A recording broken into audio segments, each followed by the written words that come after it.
Recording progress. A very good morning all. I am Ritu Saxena, and today we are going to discuss about human resource management. This is the subject of MBA first year in second semester, and today we'll discuss the introduction part of human resource management.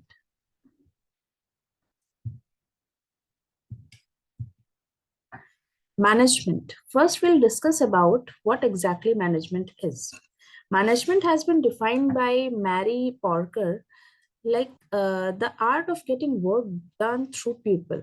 And according to L.F. Irving, business houses are made or broken in the long run, not by markets or by capital or by equipments, but by men. Because the men or the human resource is directly linked to all these things, and they are basically going to manage and maintain the business houses by maintaining or like working for these markets, for capital, for equipment, and they are whole sole responsible resource. It is the whole sole responsible resource for maintaining all these other resources.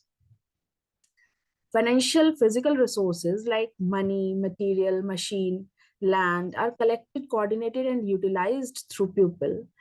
And management is personal administration, basically.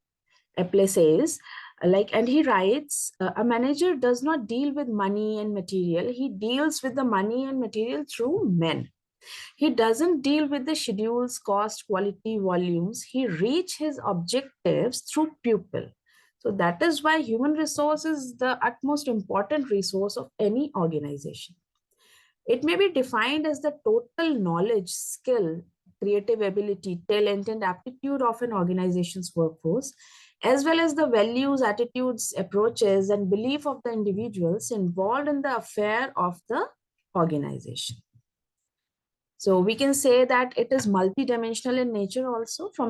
If we talk about from the national point of view, human resource management may be defined as the knowledge, skills, creative abilities, talents, and aptitude obtained in the population.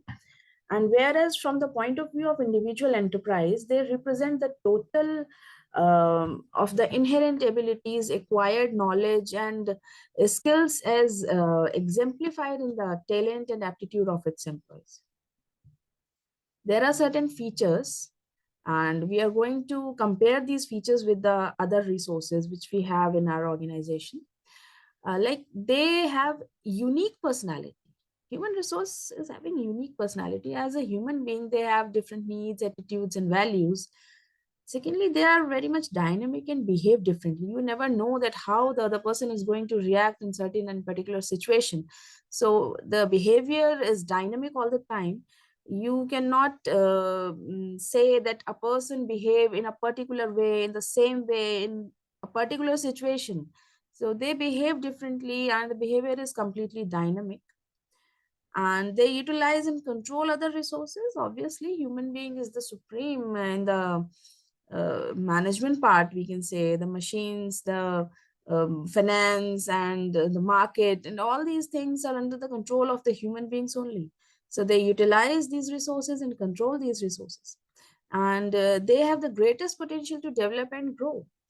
Only the human being is able to develop and grow. The machines and the money, it cannot be developed and grow by its own, but the human being can.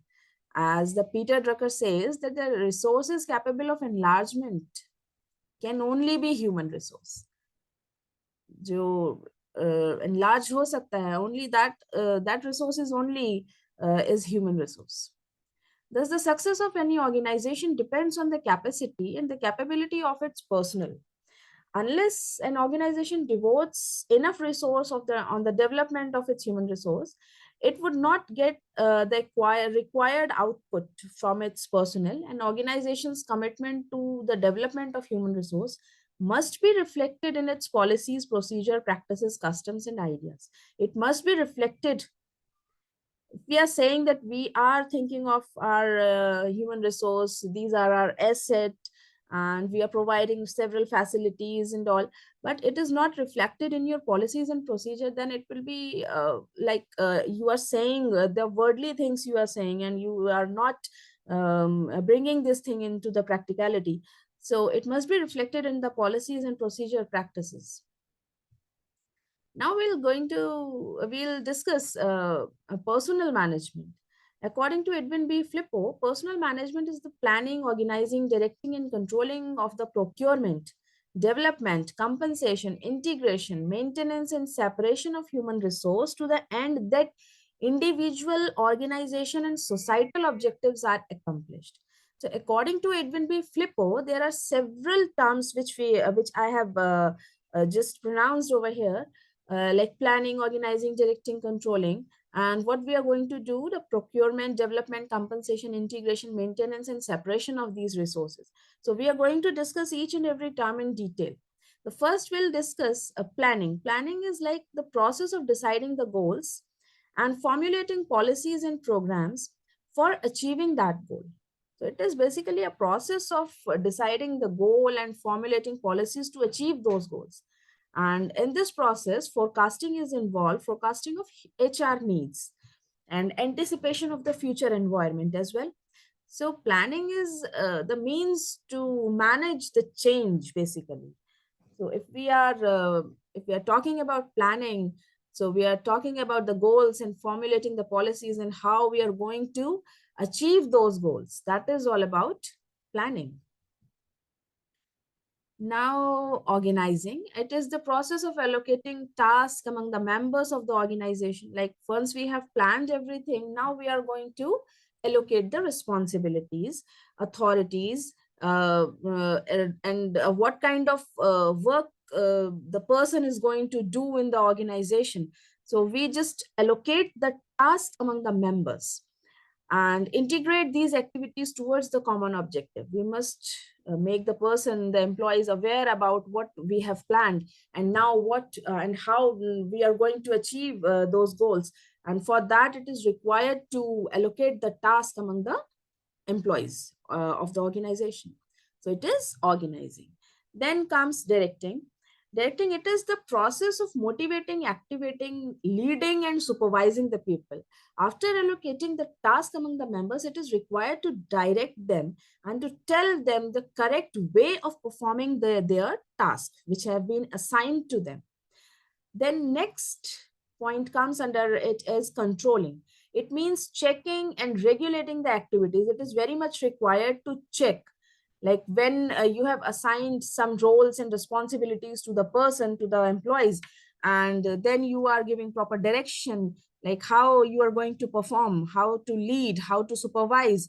Everything is being clear, and now exactly you are performing. So it is very much required to check that whether you are performing according to the standard or not.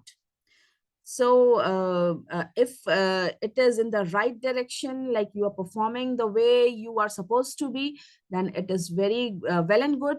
But if there is some flaw or the standards are not meeting up to the like whatever you have planned accordingly, so it is required to check and to take the corrective actions. So controlling is all about that standard you have set and the way you are performing, and we need to check the performance is up to the mark or not. And if it is well and good, and if it is not up to the mark, then we have to check and must take some corrective actions. Now, procurement. Procurement is concerned with the employing the right type of people at right time at the right position. And development, if we talk about development, like it is improving the knowledge, skills, and aptitudes of the employees. Compensation, when we talk about compensation, it is the process of providing fair remuneration to the employees. And there must not be any biasness, there must not be any partiality on any basis. So the compensation, it is the very important part to retain the employee in the organization. So it is required to be very much fair with the remuneration you are providing to the employees. Then comes the integration. It is the process of reconciling of the goals of the organization with the employees' goals. these two must be very well integrated, and if these two are very well integrated, then the goal is just like, you can say that you have already achieved the goal. If the goal of the employee and the goal of the organization are very well integrated, because then the employee is much more motivated and concerned about the job, whatever he is performing. Maintenance, it is concerned about the protecting and promoting the things which are going to affect the employee in the organization.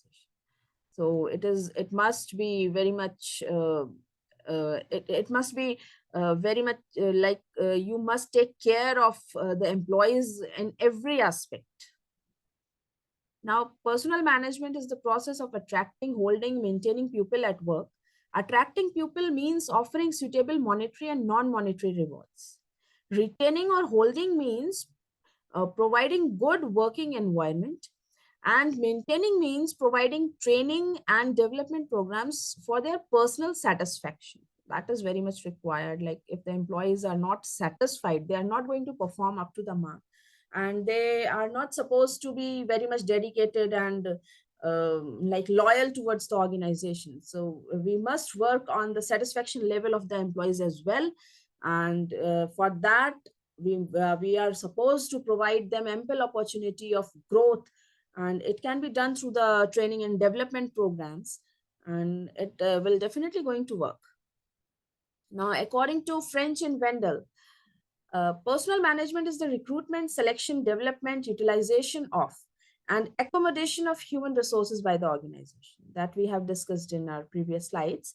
The human resources of an organization consist of all individuals, regardless of their roles, who are engaged in any of the organization activity.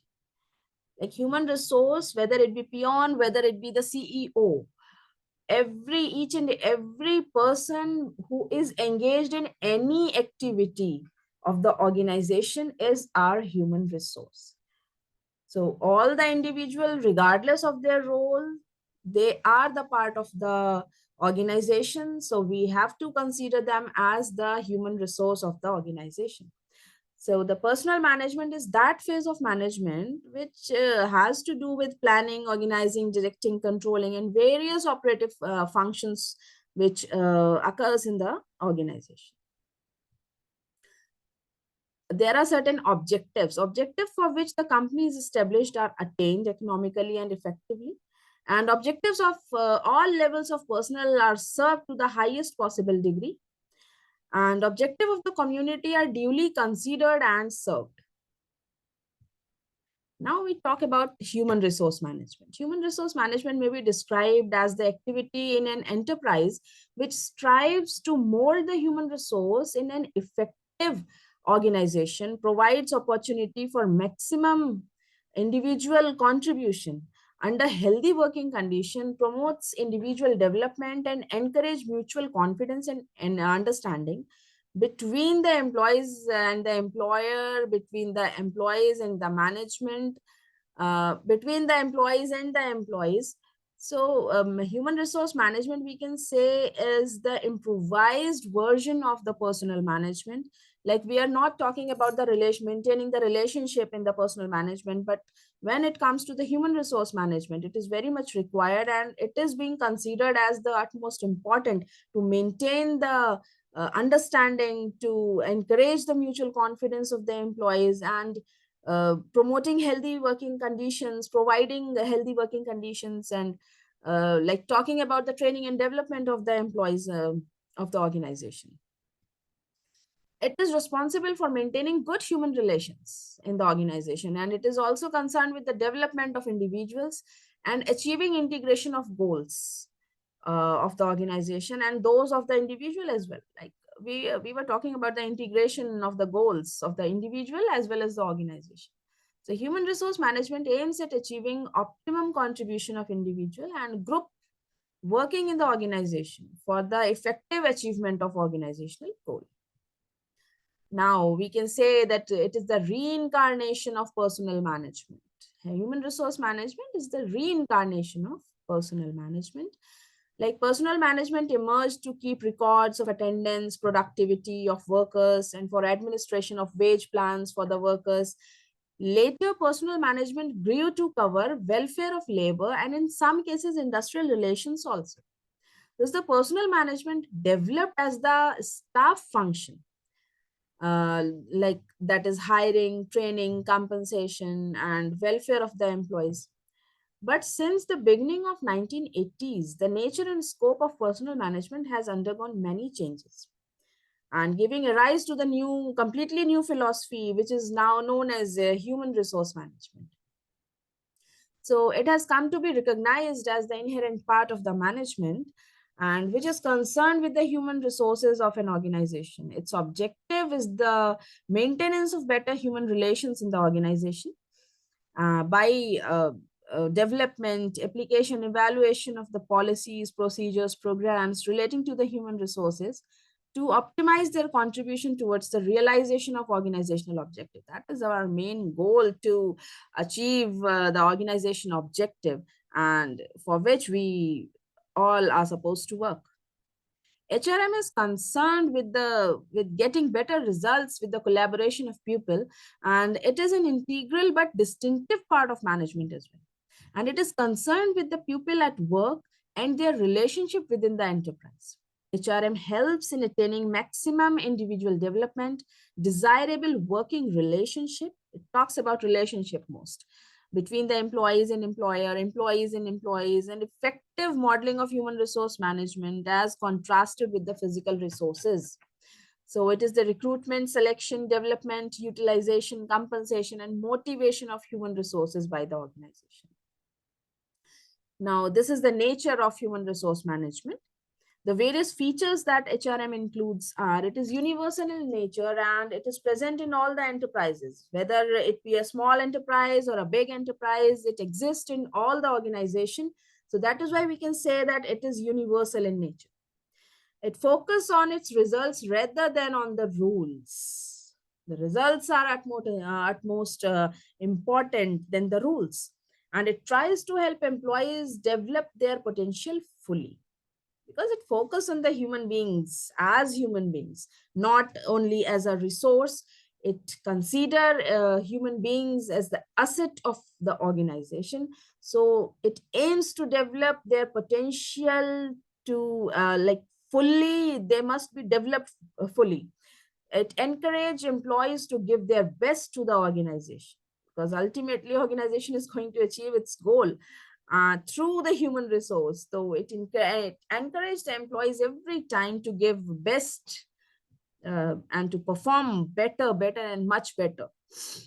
It is all about people at work, both as individual as well as in group.